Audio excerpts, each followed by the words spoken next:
Hello, everybody. Welcome to the program today. Yes, don't adjust your TV or your internet or your YouTube. We are actually here with three people on the program, and it's a special program. I don't normally do nights, but I said, yeah, why not do a night special today about a serious topic, right? I'm more of a joking, I like to have fun. But today we have two wonderful people. We have well, I'll call him Matthew, if that's okay. And we also have the wonderful Jennifer, I was on her show as well. She does a lot of good. Right. She has the Generation Bounce Back, and the website is there. Her YouTube is there. And let me go ahead and start with Jennifer, since I know her. Uh, Go ahead. Thank you for being on the program. Tell us briefly about you so we can get to the topic. Great. Well, thank you for having me. And I'm Jennifer Dhillon. I have it's Bounce Back Generation is our nonprofit, and then we also have a for-profit called Generation Bounce Back. So they're both true. But the nonprofit works with young people to help them address toxic stress and trauma, and so they can live to their fullest potential. And we create media, we have podcasts, we have quizzes and personality tests, and a website, and we do in-person presentations to schools and colleges, and really try to help kids recognize themselves as a full person, but also see how the world around us creates a lot of barriers to success, and to recognize what is the areas that they can control and manage, and what are the things that are kind of built into our society, and then how to deal with those two things. Awesome, beautiful. And our friend William from San Diego, first time on being on this kind of program, and I hope you're doing well. Tell us about yourself briefly. Go ahead, sir. My name is Matt Bewley. I'm a psychiatrist. I work for a telehealth company called LifeStance, and I see adults and teens and children as well. So I have a practice that's half and half, right? Like 50% adults, 50% teens and kids. And so that means I did like a residency in psychiatry, and then 2 years of fellowship in child psychiatry, where I learned about issues like this, issues that affect teens and adolescents in particular. Awesome. Awesome. Perfect. So let's go ahead and appreciate you guys, both of you being on the program here. You're wonderful folks. And let's get into the topic. So social media has been around for quite a while. I want to say maybe 10, 15 years, if I remember. I first started Facebook probably in 2009 or 8. And now a lot of us are addicted to it, and we're addicted to our phones, right? And later on, I'm going to show you a clip of a guy who's talking about phone addiction, right? So let's start with William, since he's the doctor. Is social media really hurting us or helping us? Yeah, that's a good. So we're answering the question right away. I was thinking about this, this week when you asked me to be here. I have some personal biases. Like I feel like, I wanted to kind of share both the research-backed kind of information that I am familiar with, and also anecdotally too, because my biases with being a busy clinician, I see a lot of patients who have problems with their social media use. And, for me, I see like specifically kids, I think in that early teen years kind of range have struggles with this, and for various reasons, but I think there's good research out there to say that, social media can be harmful, and we have to watch out, and parents have to also play their role. Absolutely. No, good points you made there. Jennifer, what do you think on the points he made there? And how do you see social media in the kids and the students that you deal with, teens and all that, impacting, impacts adults, impacts everybody? Go ahead, please. Well, when I was thinking about this topic, I asked my son, who just turned 18, I said, I'm going to be on this panel about social media and young people and how it affects them. And I don't hate social media. And he said to me, I don't see why you shouldn't hate it, because every bad thing that's ever happened to me has been on social media. And that's because so much of their lives is spent looking through the screen.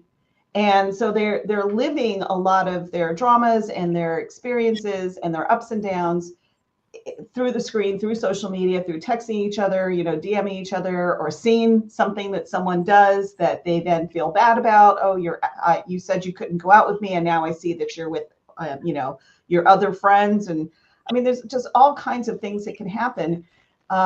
Do I think it's bad overall?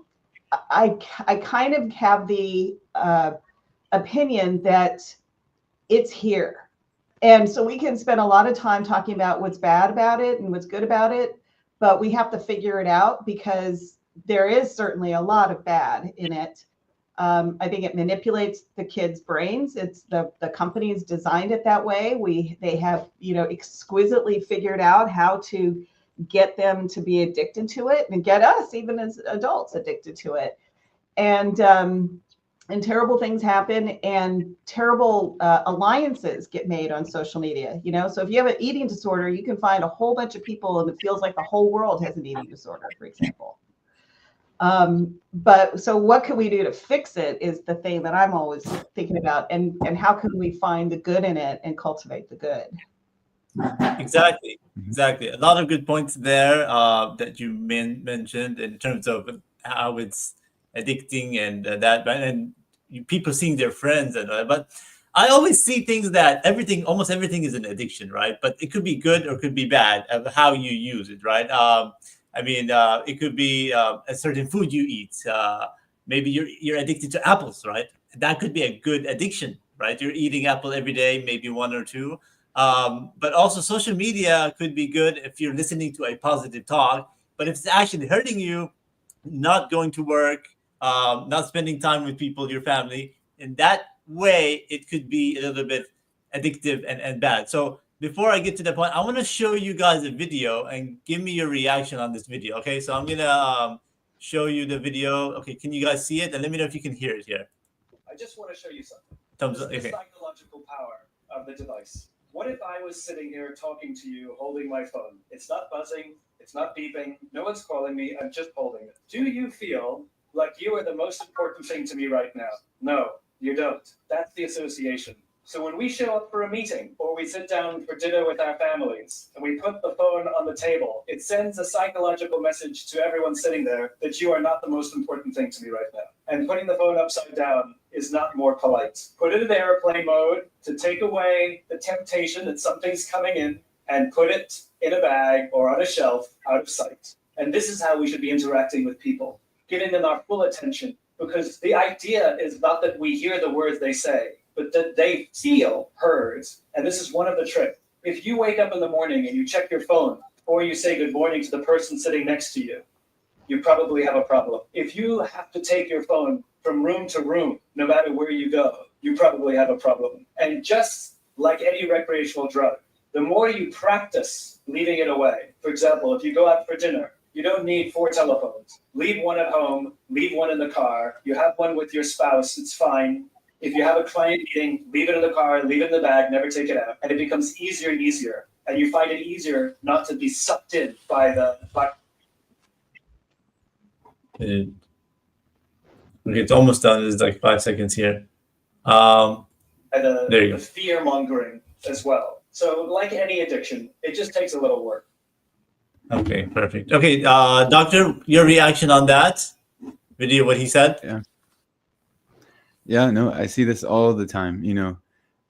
Kids have access to these devices a lot. And, I agree they're not always bad, right? Like devices can be used for homework. We learn a lot on the internet that's useful with AI. But, we have to have a limit, right? So the American Academy of Pediatrics recommends 2 hours, no more than 2 hours a day of screen time. 2 hours. Wow. Okay. No more than 2. Yeah. So and what I tell parents is like, yeah, that's 2 hours, but okay, maybe 2 hours of screen time that's divergent, not necessarily school or like work or something, you know. So TV or social media use or something.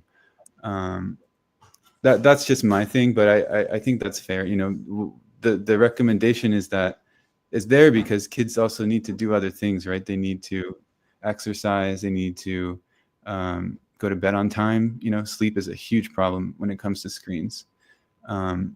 Really big. I have a 12-year-old boy patient who is just, I think his main problem is just being on screens too much, video games, you know, 6 hours a day, phone, and he doesn't go to bed until, you know, midnight, and then is tired at school, and then parents, you know, want me to treat him for depression and other things. But, you know, that's just one example of many where, you know, screen use can kind of become an addiction for kids who lack self-control and ability to organize their time, and, you know, the role of the parents to guide them, you know, to use these devices correctly and or appropriately, let's say. You know, I would also add to that you know, social media doesn't that, you know, issue, but you know, I think we have to use the mechanisms that are available as parents, you know, to kind of, you know, put the limits there, like the screen time, you know, limits and parental controls on those things, because, you know, the social media news feeds, we all know, can be addicting. So, you know, there's a tool you can go in to, like, periodically maybe reset a child's like a news feed, or like refresh the settings to where you can sort of go back to the de novo status of the account, you know, where it's not feeding someone, you know, a lot of maybe irrelevant information that could suck them down a bad negative path, you know, which we know sometimes happens on social media. So parents have to be involved, control, and, you know, control this, because things can get out of control, you know, like that boy and other patients I've seen. Yeah, absolutely. No, so good points on that, definitely. Jennifer, your reaction on that video, and then we'll get some points to what Matthew said, and about an app that I use that helps me and other people that I know, where it actually locks the phone. Okay, go ahead, please. Well, I think, yeah, parents need to, I think parents need to start when kids are young to help them to kind of train themselves to be able to stop being on a screen, whether it's, you know, video games. I know when my son was little, I would leave him with my mom when I went to work. My mom and my brother, and my younger brother would play video games with my son, and I would come to pick him up, and it's like, we got to go. And he would have a fit because he didn't want to stop playing the video games. And I had to train him like this. When I say stop, you have to stop. I don't care if it's in the middle of the game. And because it's such an emotional high that they're on, especially if they're winning, and that pullback, that emotional, it is a physical thing too, that they have to learn how to adjust their body to accept it's time to stop. And I see myself doing that. I'll scroll for 2 hours and, you know, haha, and this is really interesting. And then I have enough self-discipline that I can say, okay, well, it's 10 o'clock. I need to stop. You know, I got other things I got to do. I got to wash the dishes or whatever. And I think we have to train kids how to do that, and simply disciplining them that you can't watch something or you can't use your phone isn't always enough. And I think of, like, when I was growing up, it was TV, you know. It was like, you kids are just watching, you just want to watch TV all the time. And my mom would unplug the TV, and it's like, you guys can't watch TV. Or she would go to work and we'd be at home, you know, this is Gen X, so we were at home by ourselves, taking care of ourselves, and we weren't allowed to. And I remember unplugging the TV before I'd hear the garage door open, and then she would come and test it, whether the TV was warm, to see if we were watching it, and then we get in trouble, right? So you have to do those things to kind of train, and using whatever tools you have. I would turn off my son's Wi-Fi Like if he was out of the house or his data, I would turn off the Wi-Fi in the house. If it's like, okay, that's it. That's a punishment that, or the Wi-Fi is off for 2 hours. So, but we have to help kids do that because it's such a powerful draw that to just tell kids don't do it is not enough. Exactly. Yeah, absolutely. No, yeah, it's something that you cannot get rid of, but you have to have it. So it's like you have to use it, but you have to limit it like anything else. I mean, smoking is bad, but if you limit smoking in certain time, but it can be addicting because of what they put in it. And the same thing with the phones. They want you to be on them, social media and Instagram, for example. I recently got, all of a sudden I said, Instagram is just boring. I mean, why am I using this? I just deactivated it one day and I said, I don't want to use this anymore. But what's the point? Why am I just posting for people for my satisfaction? It's like, but if I'm using it for other things, and it was easy for me, I just shut it down and that's it, And slowly, I think a lot of people, as time comes on, they're going to realize that this kind of thing isn't really beneficial and it's just hurting us. Some people use it, but it becomes so addictive as a habit that you have to post something, you have to push something that you need to. So I want to go to another question, Doctor. How would you relate addiction to social media similar to any medications or any drugs in a sense that people have, just like you mentioned in the video, like withdrawal or symptoms from it? And is there any way in that sense, or is it a lot better in terms of social media to your brain, basically? Better? What do you mean? Like in terms of the addiction, is there a worse addiction than drugs, or is it about similar or a little bit better? Would you say? I think you're. Well, this just triggers a thought. Actually, a film actually that I've seen. It's that the documentary on Netflix, The Social Dilemma. If you've seen that, I think it's really good. Yeah, it's a good one. I recommend everyone to watch it. I think it's interesting and it covers a lot of good points with social media and other kind of tech use. But the point that it sort of brings up is that we know these news feeds and other things are designed to be addictive, right?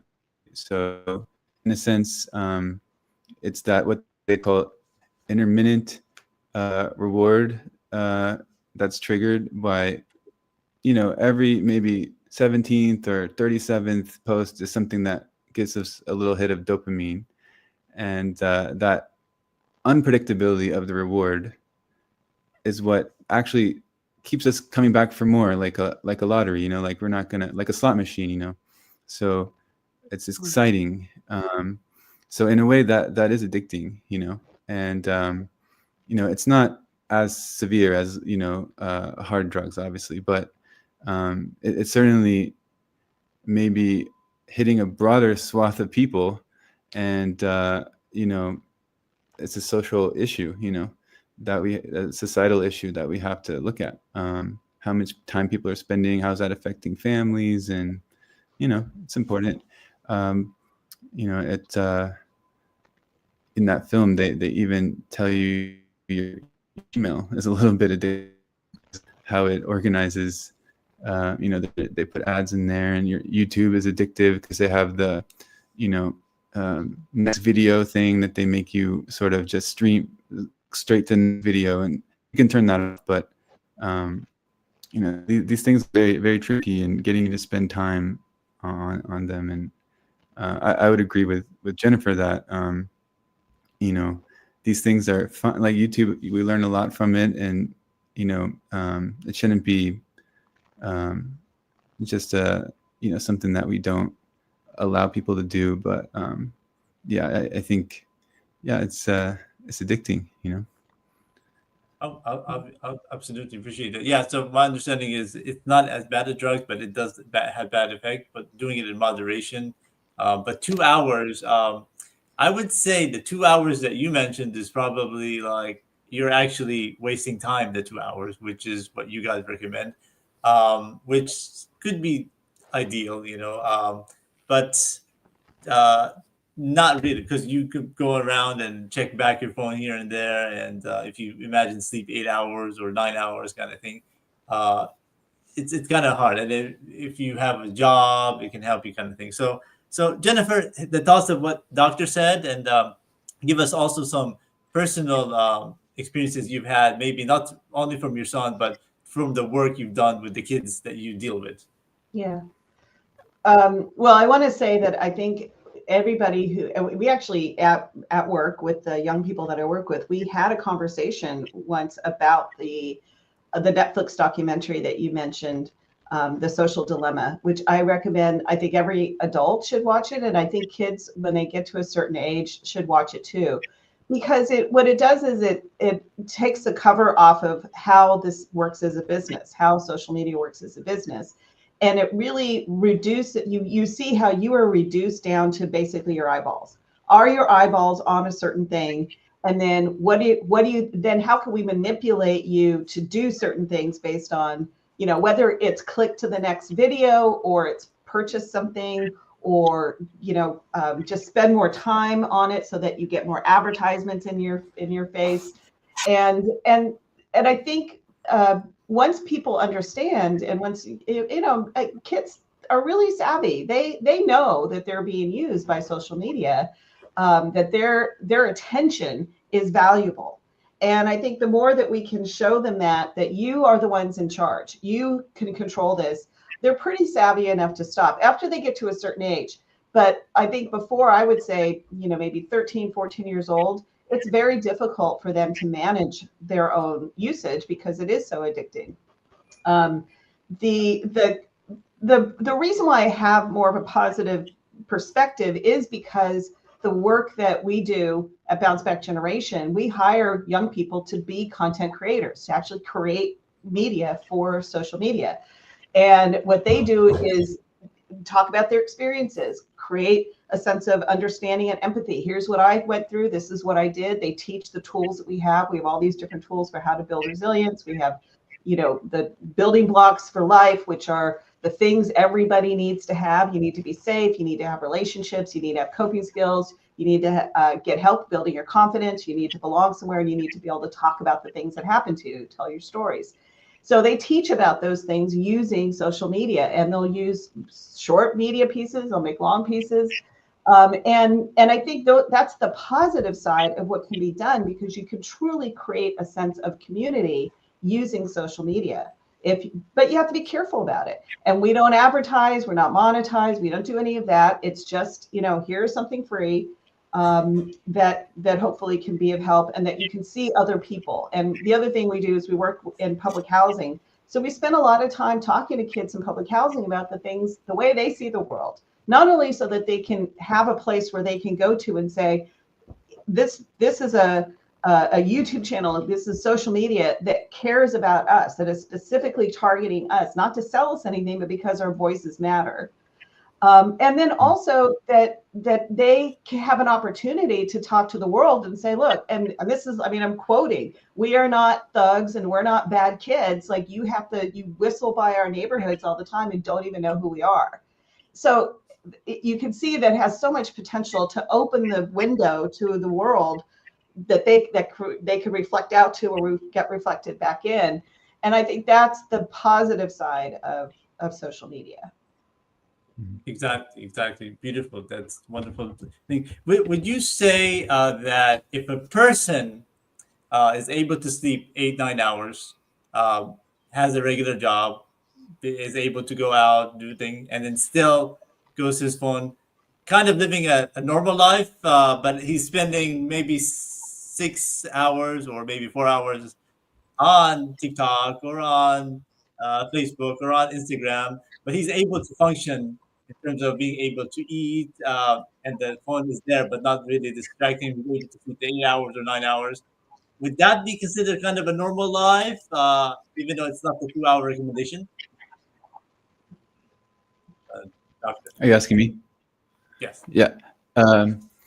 Well, just to clarify, that was just a recommendation for children and adolescents, right? So when it comes to work and, doing what you need to do, even for school, right? If you're a kid and you need to be on the laptop, that's fine. But I'm just saying that the recommendation is like when you get home, kids need to be doing other things. But yeah, I mean, it's a modern age. You can accept that screens can do a lot for us and be used in a variable manner. So yeah, I'm definitely open to that. You have to take each case and see what, does it follow sort of why they have made this recommendation or maybe not. In some cases you need to look at that. But yeah, certainly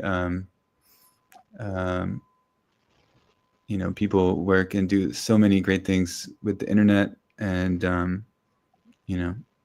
I think that can be true. But like I said before, you need to have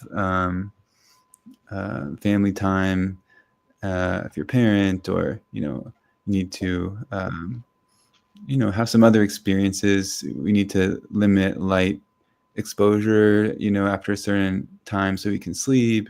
We need to have some parameters, right? But we're just keeping our health in mind when we do it, and if we're thinking holistically in that way, we don't have to follow a specific rule. Exactly. Beautiful on that. That's absolutely awesome there. And yeah, your thoughts, Jennifer, on that. And we're almost gonna end the program here in a couple of minutes or so.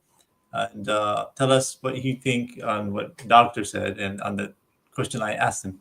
Yeah. Well, I always think also that, I mean, I think there can be dysfunction happening at a lot of levels. And when we can, look at social media addiction, for example, and say that's the problem, but that might be a symptom of a bigger problem, that maybe they go to social media because maybe home life isn't great, or because they're feeling depressed, or, so it isn't kind of the fault always, but it can often be a symptom, I think, of something else that's going on in their lives.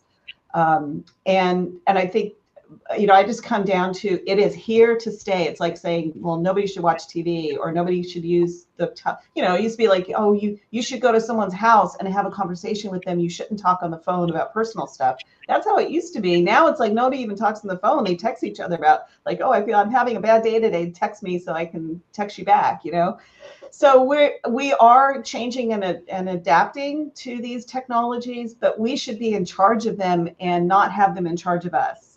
And how do we continue to be human beings and have relationships? I think that's the most important thing. Using technology, but also being able to put the technology aside and have those one-on-one relationships. And I personally find that a lot of kids that grew up with social media have a really hard time just sitting and having a conversation face to face. It's hard, like looking you in the eye. And so it's an art form to be able to do that, and we lose it if we don't use it. So having parents that can say, that's enough, and we're going to have dinner together, or we're going to do, game night, or we're going to go out and go to a ball game, or we're going to take a walk or something, is going to be key to helping them to understand how to balance it. Absolutely. I mean, social media is something new. Like 100 years ago, people didn't have it. They didn't have cell phones. And so I'm sure they had other addictions that would occupy their time. And now if you think about it, we have to have time for sleep. We have to have time to eat. And we have to have time for worship if we're religious and do our prayers. But also now we have to add social media and the phone time to our schedule. Like we're getting even more busier and our brain is getting more complicated. And that final, it's a wonderful conversation. We have a few people reacting, but if you want to comment, people from England and Africa and other places, and they can watch this live later on, because it's very beneficial. I mean, this is a topic that can go on for hours, and we can do part two. But I want to ask you final couple of questions here. Doctor, are we able to adjust to these things? Like, this is a new phenomenon. Like, imagine when the phones came out, I can't, let's say the 80s or the 90s. And then this is something new to our brains. Are we able to adjust? I know our brain is very unique in terms of it can heal. And if we have a bad memory, it takes us sometimes 5 months, 6 months to remember that bad relationship or that breakup. Or that job loss if we are mentally not stable sometimes. But can we adjust to these changes, and how far normally can our brain change and I guess not affect us? And it's case to case. I'm sure to every person it's case to case basis. It's hard to put a number on it, but in general, can we adjust to these unusual changes that happen to us? Well, that's a very interesting question. Something maybe we think about when we introduce any new technology that affects humans. How does that affect society? How does that affect the individual? And we have to think really carefully about that. Such things are coming out faster and faster with the advent of AI, and it's only going to exponentially grow as to what comes out. So it's a question for the future, I think, as well as the present, as to how we regulate these things and ourselves as well. I don't know the specific answer to your question with social media and how people adjust. I'm not sure, but I think it does vary, though. The adjustment to social media in terms of how people are responsible with it and handle it. A lot of these companies, right? Like I saw a quote by like Mark Zuckerberg's sister, something about we spend time on it and it's normal, and then you can go and do something else with the rest of the time after doing so much in the metaverse or something. But I don't know. I feel like I say that just to make the point that it's still we still don't know. These companies want to tell us that it's fine, right? But I think there is a big component of individual responsibility and parental responsibility, and a lot of people, we have to remember, may or may not have the capacity for that, or less capacity, so they need more help, more guidance with it, and we're not all top people, regulate our day very well and be super functional. I remember even myself, right, like in college and medical school, like over scrolling and not wasting my time. Like 45 minutes would go by, and it took me, I think, years to really learn how to manage it well. Even then, I probably really didn't, honestly, and that's why maybe myself, I really don't use social media that much anymore in terms of my own account and posting things and looking at news feeds. I just try and only look at YouTube videos I want to, or selectively, surgically use it. Exactly. Interesting thing too. You mentioned the metaverse thing. I'm not sure if people are aware of that, but if it's correct, you're actually walking in there as a virtual person, and you're shopping, you're going to the mall, and you're going to that other environment, like a video game kind of thing, if I'm correct. And that's kind of a scary thing. If you're doing it one time, like the virtual reality thing, and you're trying it, it's okay. But if you're doing it and it's actually affecting your sleep, affecting your eating, your job, you're not able to do the normal function things, then maybe that's where it's bad. But if you try it, that maybe that. But William, you have a comment there, Matthew. Seems like you want to comment on that. Yeah, no. If I'm into recommending documentaries, there's a documentary out there. I can't remember the name, but it's about this platform called Second Life, which is like the pre-metaverse kind of world where you can have an avatar. And wow. Yeah, it's like Second Life is like a website where you can have an avatar, and they even have its own economy. You can buy a house, and this lady was making money there, sitting at her computer 12 hours a day, and it was her life. That was her income and her social life. That's so crazy. Is that good? I don't know. She was sitting down a lot. That doesn't seem good. She was overweight, had an overweight condition. That didn't seem good. Some health problems. But you've seen the documentary, the people's lives and how they live, and you can judge. But people need help. My point was, people need help. These companies, think that we're all top 2%, but we're not. Like we need, this personal responsibility is there, as I mentioned, but also, what are we doing to ourselves, with all these, profit-driven kind of relatively overwhelming platforms and other things that, like I said, AI might bring, or other technological things that, we have. Even you mentioned the phone, right? The phone itself, not just social media. We're still grappling with that and how to live our lives with that, Yeah, before I get Jennifer's reaction on that, interestingly enough, when the phones came out, we always wanted the latest phone, either the iPhone, and I had the G1 phone, which had the QWERTY. I wanted something different, and that popped up basically. And then I don't think when I was in college 15 years ago when I graduated, this is all new to us. We all wanted this. We're like, wow, we have an internet in our hands. We can all these things and all these devices, and it's like something new that everybody was interested. The BlackBerry and then the Apple phones and whatever there was, and stuff like that. So it's fascinating, but also in the beginning when it came out, we were all excited about it. Now it's kind of like, oh, how long is this going to be going on? Are we going to be stuck with these devices? Is it really affecting us? And let's have Jennifer's reaction, and then we'll do the closing comments there. And with that, I just want to say we have a viewer here, Chen. I'm not sure where you're at, but thank you for joining us. This is an interesting topic.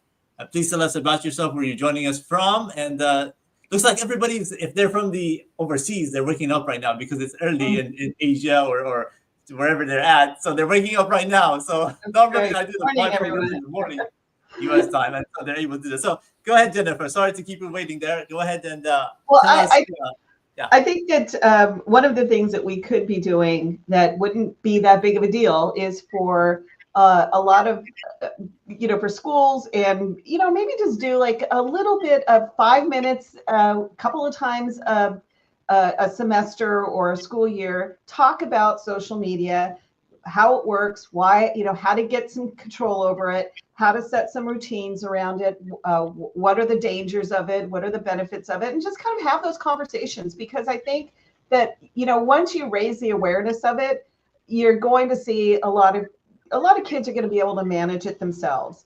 And they're going to learn, you're going to teach them how to manage it. But there's one thing that I wanted to mention about the Social Dilemma documentary, which I believe is still on Netflix, which again, I recommend people to watch. In that documentary, they went and they interviewed different people who were kind of titans of social media, the big guys that helped to develop it. And every single one of them, they asked them, they all had little kids playing in the back and things like that. Do you let your kids go on social media? Oh, no, never. Nope. They're not getting it until they're 18. Nope. They're not allowed to have a phone. They don't get an iPad. So they don't let their kids on there. And they know how it works. So they know that their kids' young brains are going to be manipulated by social media. And so I think that we should think about that. If they don't allow it, what is actually going on? But again, we live in the real world where you do have social media, you do have your phones and all of that, and it's a way for kids to communicate. It's a way for them to create online parasocial relationships. Sometimes they're negative, but oftentimes they're good.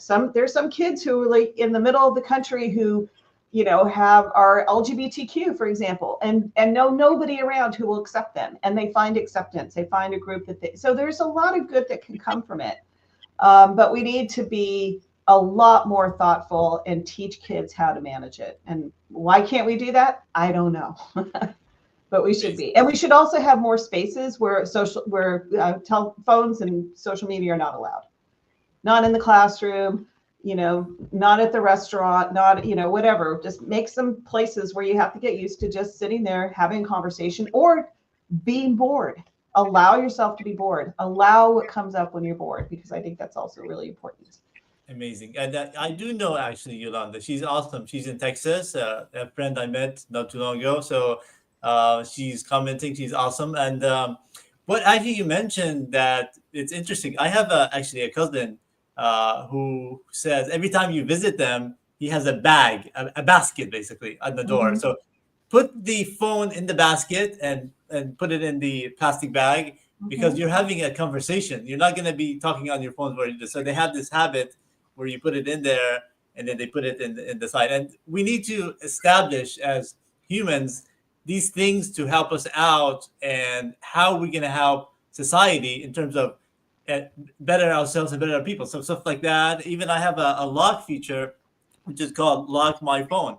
You put a timer on it, and then you click it, and the amazing thing is it has a cost. So you can actually put a cost if you want to unlock it. So I put it at like $300, and so you don't have to, or you can even adjust it, right? And so one time, I have to say one time because I needed to come in on my phone for my work. It sends me a code, and I accidentally locked it, and you're not able for like 8 hours or whatever to have it there. So I unlocked it, I pushed it real quick, and then locked it back in. So I was able to get in, but I had put it at a price like $20, right? And I paid it, and then because I was like, oh no, what happened here? Why did I do that?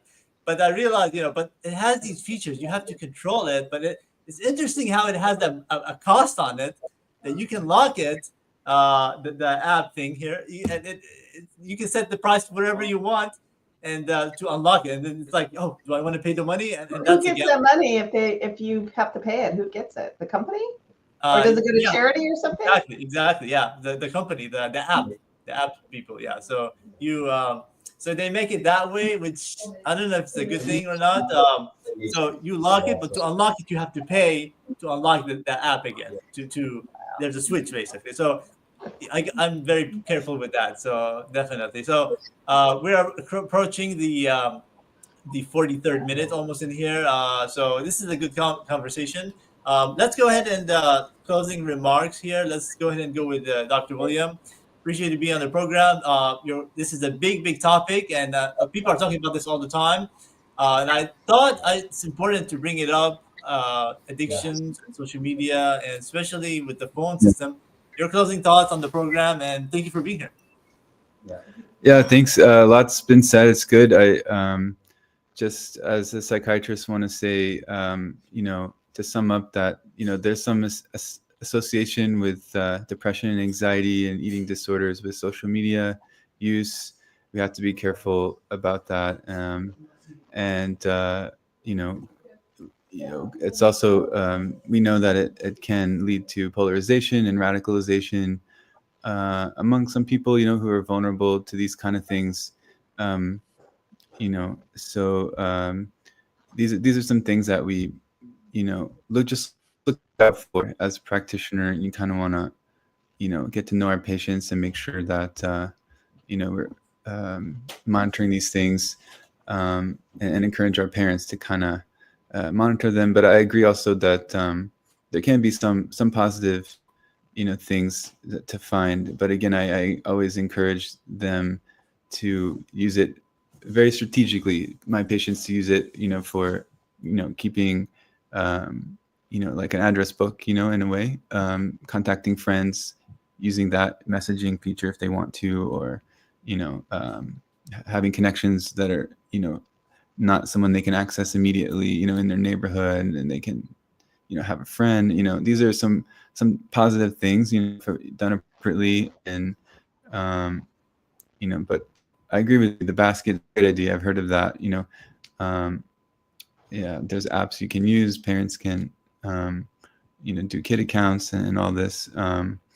But as I said, there's that vulnerable age, or early teens especially, that I see that maybe parents want to consider very, very strategically what their children are doing, even up to mid-teens.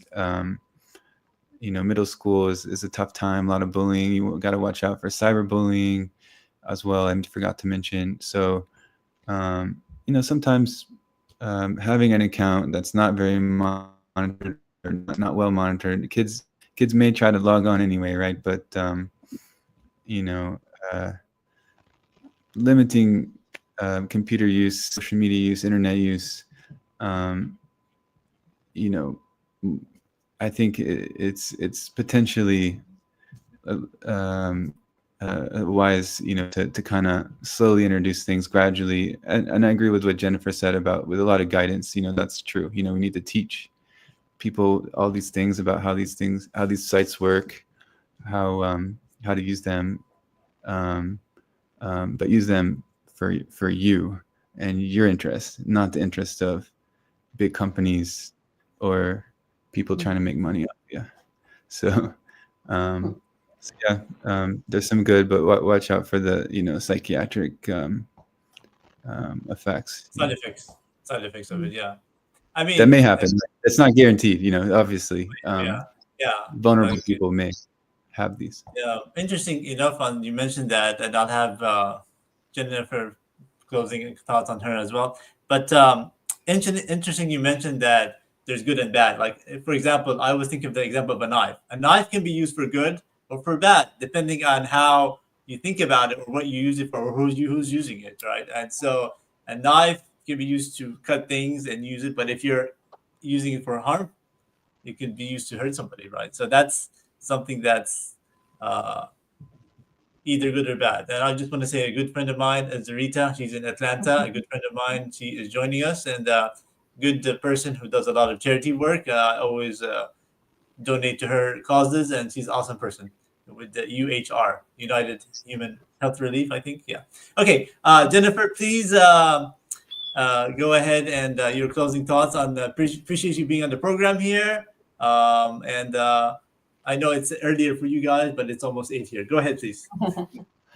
Well, I think you nailed it. It's a double-edged sword, and I think Dr. Bewley made all the points that I would make, that it can be terrible, it can be dangerous, it can be harmful for your mental health, your child's mental health. It can be harmful for your own mental health as an adult. So, as early as you can, I think, start working with your child to understand what social media is, what's real about it, what's not real about it, how they can maintain control over it.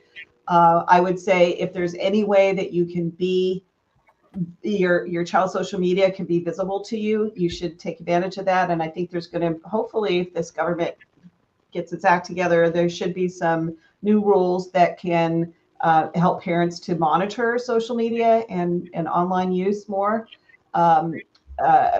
Protecting our privacy more, things like that. In California, there's some new, well, not new, but there's maybe a couple of years old that protects kids' privacy a little bit more. But I think overall we have to adapt to it because it's here to stay, and we can't necessarily stop it. So what are some ways that we could really give kids the ammunition and the protection, the shield that they need so that they can handle not only social media, but just tech in general. And as Dr. Bewley said too, a rise of AI is going to completely change everything. And we just need to raise really much more savvy kids and protected kids. Amazing. Yeah, that's another one there. Oh boy, AI is coming now. And so we got to have our room for our brain for phones, social media. And then I think the other day there was another social media that I came across. I forgot what it's called, Aligned or something. It has to do with like businesses or something. And it's another one that's coming up. Like, oh my God, we got to come with another one. So we got to have more room for our brains in terms of what we can fit in there. And I appreciate Dr. How do you pronounce your last name? Is it Bewley? Bewley, yeah. Bewley, Dr. Bewley, and also Jennifer, both of them in California. Wonderful guests here. I appreciate you guys being on the program. Give us your just last few words, and appreciate you being here. Just three words or so, Doctor. Yeah, thanks. I think the Second Life documentary I saw was called Life 2.0. I was just looking it up. So fascinating, documentary. I might watch that again. That was really interesting. I remember watching it a while ago. What was it called? Life 2.0, you said? Life 2.0, I think. I'm pretty sure. Okay. I'll put it here. But and Jennifer, you said you watched it already, right? You said you know it? I did, but it was a while ago. I want to watch it again now. Okay. And the other one is Social Dilemma. The Social Dilemma. They're both on Netflix, right? Can we promote social Netflix as well, Doctor? Is that going to help? Okay. Yeah, right. Okay. All right. Thank you guys again for being on this program on this evening here. It's the 26th of February. You can check it out. And then this Sunday at noon, I do the show, Do We Really Know Them? We get wonderful people from LinkedIn and elsewhere, and we get to really know them. This lady actually was supposed to be on this program, but it's late for her. She's in the East Coast. And so Bria, she's also a mental health expert. And we're going to be talking to her this Sunday at I believe noon Eastern, and then we're gonna go after that to Serbia next week, and we're gonna go to other places as well. So wonderful meeting, wonderful people from around the world. Thank you, Dr. Matthew and Jennifer. I'm gonna end the stream. Stay with me, guys, for a few seconds here. Thank you guys for joining us. Goodbye. Thank you.